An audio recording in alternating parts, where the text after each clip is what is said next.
நம்முடைய வாழ்க்கையில் நாம் கவனத்துடன் இருப்பதும் ரசனையுடன் இருப்பதும் தான் நமக்கான விஷயங்கள். கோபமா, சிரிப்பா, புன்னகையா, காதலா, காமமா, எல்லாவற்றிற்கும் பொருள் உண்டு. அந்த பொருளை சரியாக புரிந்து கொள்வது. சரியாக புரிந்து கொள்ளப்படாதவர்கள் என்ன செய்கிறார்கள்? அந்த சொல் தரும் பொருளினால் பாதிக்கப்படுகிறார்கள். மனம் கழுவப்படுவதில்லை, மனம் பாதிப்படைகிறது. நான் இப்பொழுது கூட புதுக்கோட்டையில் கம்பன் விழாவில் சொன்னேன், தசரதன் வீழ்ந்து போனதற்கு காரணம் 2 தான். தசரதன் வீழ்ந்ததற்கு காரணம் 2. 1, முறைப்படியாக அவனுக்கு 3 மனைவியர். ஒரு மனைவியை திருமணம் செய்து இன்னொரு மனைவியை திருமணம் செய்து இன்னொரு மனைவியை திருமணம் செய்தாலும் 3 பேரின் மீது முன்னால் சமமான அன்பையும் காதலையும் காமத்தையும் வைக்க முடியவில்லை என்றால் யாரின் மீது கூடுதலாக வைத்திருக்கிறாயோ அவர்களால் தான் நீ அழிவாய் என்பதற்கு சாட்சி தசரதன். உனக்கு 4 பிள்ளைகள் இல்லையா? 4 பிள்ளைகள் என்றால் 4 பேரையும் தானே நீ நேசித்திருக்க வேண்டும். ஒருவனை மட்டும் நேசித்தால் அவனால் உனக்கு மரணம் நிகழும் என்பதனை காட்டியதுதான் அவனுடைய வீழ்ச்சி. வார்த்தைகளை இப்படித்தான் உள்ளர்த்தத்தோடு அறத்தோடு நாம் புரிந்து கொள்ள வேண்டும். அறத்தோடு வார்த்தைகளை புரிந்து கொள்கின்றவர்கள் வாழ்க்கையில் சில விஷயங்களால் பாதிக்கப்படாமல் மற்றவர்களுக்கு வழிகாட்டியாக இருந்து நாம் அவர்களை கடந்து செல்லக்கூடிய சூழலை பெறுகிறோம். நாம் கவனத்துடன் இருப்பதும், நாம் நட்பு பாராட்டுவதும், அன்பு செலுத்துவதும். அன்புங்கிற சொல்லு இருக்குல்ல, எனக்கு தெரிஞ்சு நான் இதை சொல்லுகிறேன், உங்கள் சகோதரி நான், இப்படி புரிந்து கொள்ளுங்கள். அன்பாக இருப்பது புத்திசாலித்தனம். அன்பாக இருக்கக்கூடியவர்களுக்கு ஒருபோதும் துன்பம் இல்லை. அன்புதான் ஆயுதம். அன்புக்கு எதிராக வேறொரு ஆயுதம் இந்த பூலோகத்திலே கிடையாதுங்க. அன்புதான் ஆயுதம். அன்பு செலுத்தி பாருங்கள். அவன் சொல்லுகிறான், பாரதி சொல்லுகிறான், துன்ப நினைவுகளும் சோர்வும் பயமும் அன்பில் அழியுமடி கிளியே அன்பிற்கு அழிவில்லை காண். மானிடர்கள் நான் சொல்வதை கண்மின், பாடுபடல் வேண்டாம், உணவு இயற்கை கொடுக்கும், நும்பணி அன்பு செய்தல் கண்டீர். செய்க தவம், செய்க தவம், நெஞ்சே தவம் செய்தால் எய்த விரும்பியதையெல்லாம் எய்தலாம். அன்பில் சிறந்த தவம் இல்லை. அன்புடையோர் இன்புற்று வாழ்தல் இயல்பு. நான் சொல்லுகிறேன், அன்பாக இருத்தல் புத்திசாலித்தனம். இந்த புத்திசாலித்தனம் இல்லாதவர்கள் தான்.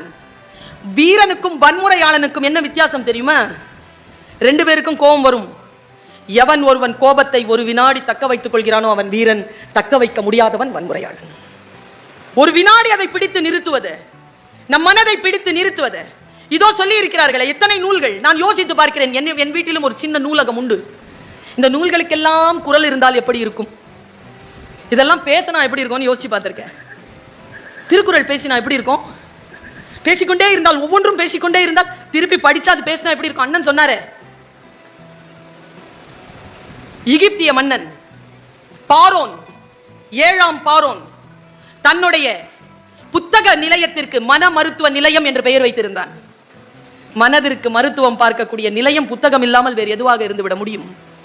என்னோடு அது பேசுகிறது. எனக்கு தெரிஞ்சு புத்தகங்கள் வீடுகள், சில வீடுகள் நம்மை வரவேற்கும், சில வீடுகள் இருக்க பூட்டிக் கொள்ளும், சில வீடுகள் உள்தாழ்பால் போட்டிருக்கும், சில வீடுகள் வெளித்தாழ்பால் போட்டிருக்கும்.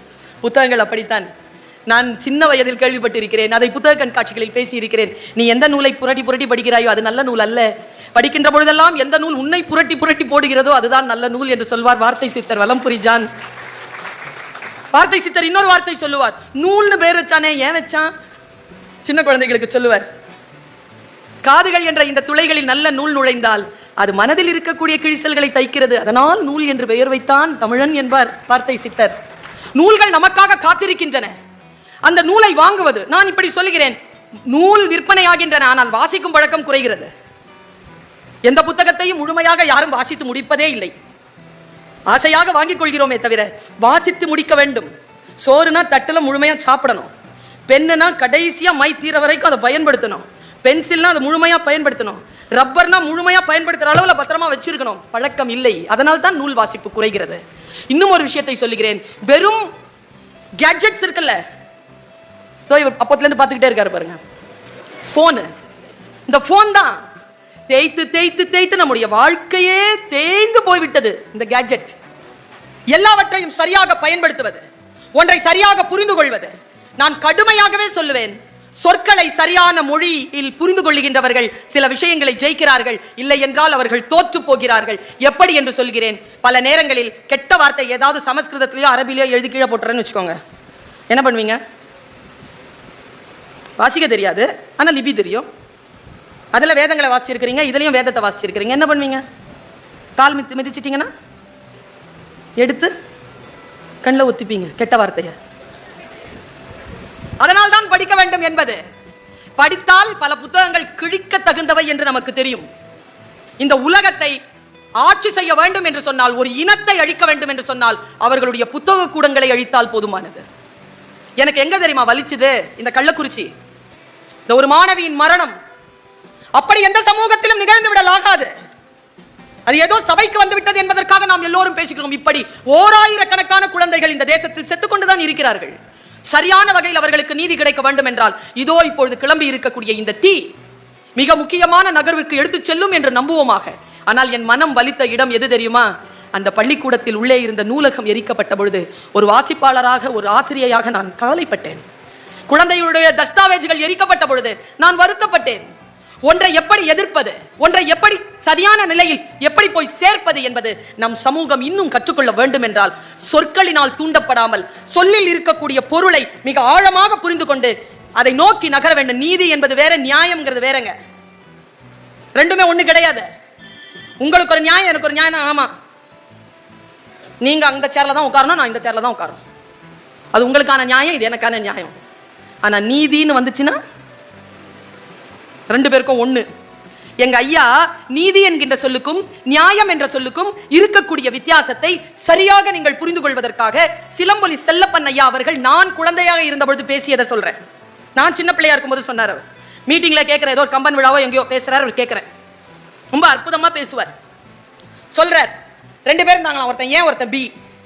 நாமளே வச்சுப்போமே, பாலைவனத்துல ரெண்டு பேரும் போறாங்க. இது ஒரு அரபிய கதை. பாலைவனத்துல ரெண்டு பேரும் போறாங்க. போயிட்டே இருக்கும்போது ரெண்டு பேரும் ஃப்ரெண்ட்ஸ் ஆயிட்டாங்க. ஒருத்தன் கேட்டான், ஏ கேட்குறான் பி கிட்ட, எவ்வளோ தூரம் போகணும்? பி சொன்னா 5 கிலோமீட்டர். நானும் 5 கிலோமீட்டர் தான் போகணும்.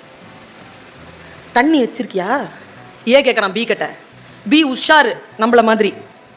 நான் எனக்கு வச்சிருக்கிறேன், நீ உனக்கு வச்சிருக்கியான்னு கேட்டான். வச்சிருக்கிறேன். நேராக 2 கிலோமீட்டர் போன உடனே ரொம்ப பசிச்சுது. ஒரு ஈச்ச மரம் இருந்தது. ரெண்டு பேரும் கீழே உட்காந்தாங்க. உட்காந்துட்டு கவனமாக கேட்கணும், சரியா? பரிசு பப்பாசி கொடுக்கும். பதில் சரியா இருந்தா பப்பாசி பதில் கொடுக்கும். நான் ரெண்டு பேரும் உட்கார்றாங்க. மறுபடியும் ஏ கேட்குறான், சாப்பாடு கொண்டு வந்தியா? பி உஷாரு. பி சொன்னா, நான் எனக்காக கொண்டு வந்திருக்கிறேன், நீ உனக்காக கொண்டு வந்திருக்க. கொண்டு வந்திருக்கேன், எடு சாப்பிடுவோம். எடுத்து ரெண்டு பேரும் டப்பாவை பிரிக்கும் போது ஒருத்தர் வந்துட்டார். அவர் ராஜசேகர் மாதிரி இருந்தார். வந்துட்டார். அப்பா எந்த பக்கமாப்பா வரீங்க? நாங்கள் வடக்கால வரோம். நான் தெக்கால இப்போ தான்ப்பா வரேன். அங்கே போனோம்ப்பா, இன்னும் 3 கிலோமீட்டர் இருக்குப்பா, ரொம்ப பசிக்குதுப்பா, சாப்பாடு இருக்குதே, கொடுக்குறீங்களான்னு கேட்டேன். ஏ சொன்னா, உட்கார் உட்கார் உட்கார், சாப்பிடலாம் உட்கார். பி சொன்னா, இப்படி ஏவை பார்த்தான், என்ன? இல்லைப்பா, அவர் பசியோட இருக்கிறார். அந்தவன் சொன்னா, பி இந்த மாதிரி முகத்தை பார்த்து சொன்னா, காசு வேணா கொடுத்துட்றேன். பி சொன்னா, பசின்னு வந்துட்டு அப்புறமா என்னடா காசு, உட்கார் சாப்பிடலாம். இவனும் ரொட்டி எடுத்து வச்சான், இவனும் ரொட்டி எடுத்து வச்சான். எல்லாரும் சமப்பங்கா சாப்பிட்றாங்க. கவனம், சமப்பங்கா சாப்பிட்றாங்க. சாப்பிட்டு தூங்கிட்டாங்க 3 பேரும். தூங்கினதுக்கு அப்புறமா எழுந்திருச்சு பார்க்கறான். ஏ சாப்பிட்ட பணக்காரனை காணோம். மற்றவர்கள் உறங்கிக் கொண்டிருக்கின்ற பொழுது எழுந்து போய் வேலை செய்கின்றவன் தானே பணக்காரனாக இருக்கிறான். போயிட்டான். ஆனா போகும்போது பணக்காரன்ல ஒரு வில்லங்கம் பண்ணிட்டு போயிட்டான். சாப்பிட்ட கோப்பை இருக்குல்ல, அதுக்குள்ள 8 தங்க காசை வச்சான். கணக்கு தொடங்குது, ஜாகிரதை. 8 தங்க காசை வச்சான். ஏ பார்த்த உடனே ஹை காசுன்னா இந்த சத்தத்துல எந்திரிச்சிட்டான். பி அப்படி பார்த்தான். இத பர்றா, காசு வச்சுட்டு போயிருக்காண்டா அவன், நம்ம வேணாம் வேணாம் சொன்னா காசு கொடுத்தான் பர்றா. உடனே அவன் 4 அவன் எடுத்துக்கிட்டான். 4 அவனுக்கு கொடுத்தான். பி சொன்னா, காசுன்னு வந்துச்சுன்னா கணக்கு. என்ன கணக்கு? நீ எவ்வளோ ரொட்டி கொண்டு வந்த? ஏன் சொல்லு, எவ்வளோ ரொட்டி? 3. அப்போ நீ 3 எடுத்துக்கோ, நான் 5 ரொட்டி கொண்டு வந்தேன், எனக்கு 5. இப்போ சொல்லுங்க, 3 5 4 4. பரிசு காத்திருக்கிறது. 4 4 தானா? 5 3 நாளும் பரிசு கிடையாது, 4 4 நாளும் பரிசு கிடையாது. எல்லாம் நியாய கணக்கு, நீதி கணக்குன்னு ஒன்று இருக்குது. இருங்க, இது சிண்ட முடி சண்டை போட்டு எல்லாம் கொண்டு போய் ஒரு அரசங்கிட்ட போய் சேர்றாங்க, பைத்துல் மால். அங்க போனா ஒருத்தர் உட்கார்ந்து இருக்கிறாரு, அவர் தான் நாட்டாம. 2 பேரும் உள்ள வந்தாங்க. சார் அடிச்சுக்கிட்டோம் சார், இப்படி நடந்துச்சு சார், இப்படி நடந்துச்சு சார், இப்படி சாப்பிட்டோம் சார், இப்படி. காசுக்கு வித்தீங்களாடா? இல்ல சார். எவ்வளோடா காசு கொடுத்தான்? 8. கொடுங்க. வாங்கிக்கிட்டார். வாங்கி வச்சுக்கிட்டு, சரி நான் இப்போ சொல்றேன், என்ன நடந்ததுன்னு சொல்லு. சார் இவன் 3 ரொட்டி கொண்டு வந்தான் சார். சரி, நான் 5 கொண்டு வந்தேன் சார். சரி, எப்படி வச்சு சாப்பிட்டீங்க? இல்ல சமமா சாப்பிட்டோம் சார். அப்படியா? சமமானா ஒரு ரொட்டி எடுத்து 3 பங்கா சாப்பிட்டோம் சார். சரிப்பா, கொஞ்ச நேரம் வெளியில இருங்க. நான் வெளியில இருந்தாங்க. 3 ரொட்டிக்காரனை கூப்பிட்டான். இந்தா, வெளில போய் தான் திறந்து பார்க்கணும், அடி பின்னிடுவேன் இல்லை நான். இங்க வா, நீ வா. அவன் கையில 5 ரொட்டிக்காரன் கையில காசு கொடுத்தான். 2 பேரும் வெளியில போயிட்டாங்க. வெளியில போயிட்டு 2 பேரும் ஓலத்தோட உள்ள வர்றாங்க. ஒருத்தன் கோவத்துல வரதான், ஒருத்தன் சந்தோஷத்துல வரதான். 3 ரொட்டிக்காரன் கையில ₹1 இருக்கு. நீதி கணக்கு. 5 ரொட்டிக்காரங்கிட்ட 7 காசு இருக்கு. அவன் சந்தோஷத்துல என்ன சாமி இவ்வளவு கொடுத்துட்டீங்கன்றான்.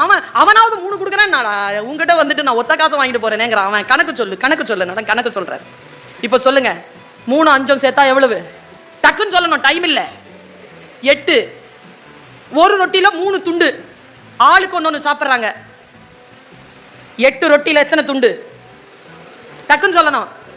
24. ஆளுக்கு எவ்வளவு சாப்பிட்டுருக்காங்க? 8 சாப்பிட்டுருக்காங்களா? 5 ரொட்டிக்காரன் 3 பிரிங்க, எவ்வளவு? 15. எவ்வளவு சாப்பிட்டுருக்கான்? 8. எவ்வளவு கொடுத்துருக்கான்?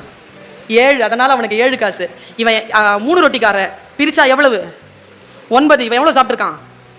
8 சாப்பிட்டுருக்கான். எவ்வளவு கொடுத்துருக்கான்? அதனால அவனுக்கு 1. வெளியில இருந்து பார்த்தா நியாயம் வேறு வேறாக தெரியும், ஆனால் உள்நுழைந்து பார்த்தால் நீதி என்பது வேறாக தெரியும். நியாயம் எது, நீதி எது என்கின்ற சொல்லை சரியாக புரிந்து கொள்ள வேண்டும். வாழ்க்கை சொற்களால் சூழப்பட்டிருக்கிறது. சரியான பொருளை புரிந்து கொண்டு வளமான வாழ்க்கையை வாழ்வோம் என்கின்ற வாழ்த்தோடு நிறைவு செய்கிறேன். நன்றி, வணக்கம்.